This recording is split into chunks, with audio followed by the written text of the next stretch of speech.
Hi, today I'd like to talk about life as an INFJ. I know that INFJs are the rarest type, so this isn't going to be relatable for everyone, but many of you may know an INFJ, often without realising. I just wanted to share a glimpse of what life is like for me, an INFJ.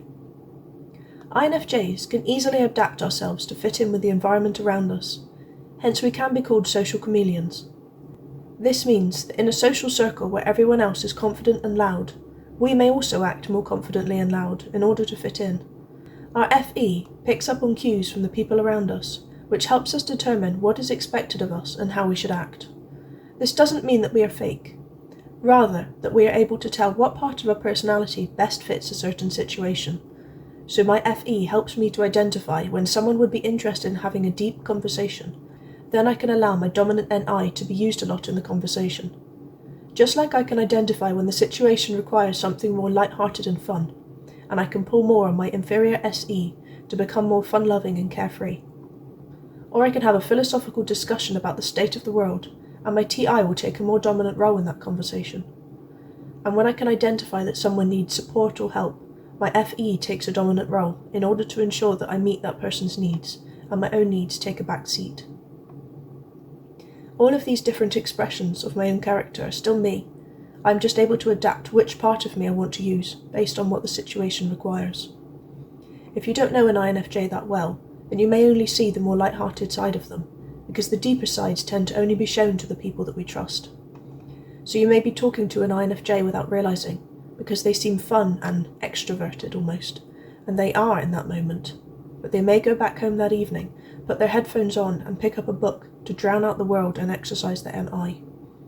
Without realising, I can have a tendency to put other people's needs above my own, often to the detriment of my own needs. When I am around people that I care about, my FE is always working to pick up on any cues that they may need me to help or do something for them. This is often an unconscious process, so I don't even realise I am doing it until I get tired or stressed out, forcing me to see that I have neglected my own needs. At times like that, I take some time away from everyone else and do something that I would like, something that captures my imagination like reading, or enables my mind to wander like painting, cross-stitch, listening to music or going for a walk. As INFJs, it is important that we learn to look after our own needs, although it can be challenging when others are around us because we naturally put their needs first.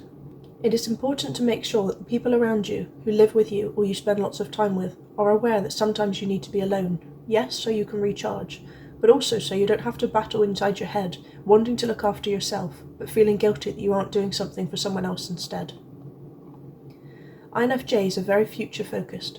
We love to plan ahead and see that plan come into fruition. But that can be difficult when we have dreams or goals, but we can't see how to achieve them. This can leave me feeling unmotivated. I can't realise my goals, so what's the point in even trying? I think of it as seeing my goals as a beautiful paradise up in the clouds, but I can't think of any way to get up there, and I'm not even sure if I can walk on the clouds if I do get there. So there's no point in trying in the first place. When this happens, it's a good idea for me to go and talk to someone else, or to go and experience something new. Because I'm stuck in my NI in my own head. I need to bring in my FE by talking to others and seeing how they are doing, or bring in my SE by visiting somewhere new or getting out in nature to distract myself from the negative thinking. Also, choosing smaller goals to work towards can help me to still feel like I'm achieving something, even if it isn't the big main goal. I may make a list of things to do during the next week and tick them off as I go, or try to break down the big goal into something smaller and more achievable that I can do with what I have now.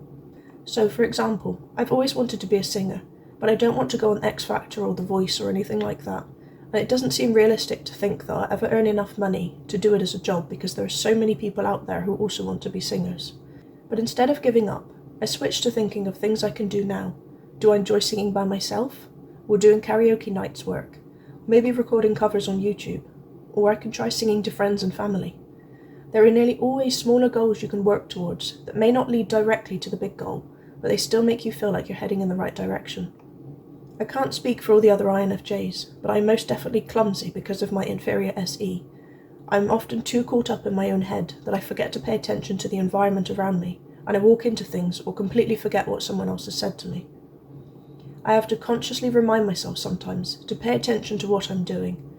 This happens more often when I've spent most of the day or week focusing on sensory things, and my NI is desperate to fire off into the unknown. It's times like that, after a very physical day with lots of planning, talking, and doing things, that I'll forget the pan I'm cooking in is hot and touch it, or walk straight into a wall. I'll take it as another hint that I need a bit of alone time, as it's probably a good idea to do before I end up getting myself seriously hurt. And a last one, before I talk all day on what it's like living inside my own head. Again, I can't speak for all INFJs, but I'm sure many feel the same. I know you don't understand me, and I know I'm a difficult person to get to know, because I don't often let people in, which is mainly because I know how difficult it is to get me in the first place. And I know I can be hard work at times, because I am nothing like you've ever come across before, an enigma you can't crack, and one who doesn't completely know herself either. But I do like it when you try. I do like it when you take the time to ask if you don't understand me or what I'm saying. I don't like being put in a box. I won't fit. There is no label, box, phrase, or anything you can use to fully explain who and what I am. So don't try. Just accept that I am different. Accept that you won't ever understand me fully. Gosh, I won't even understand myself fully. But try to love me for the deep vortex mind I have and the seemingly paradoxical enigma I am. Hopefully this helps a little if you know or ever come across an INFJ. Just accept them for who they are. We desperately want to be understood, but we know that will never happen. So just tell us that we're great the way we are. Thank you for your time.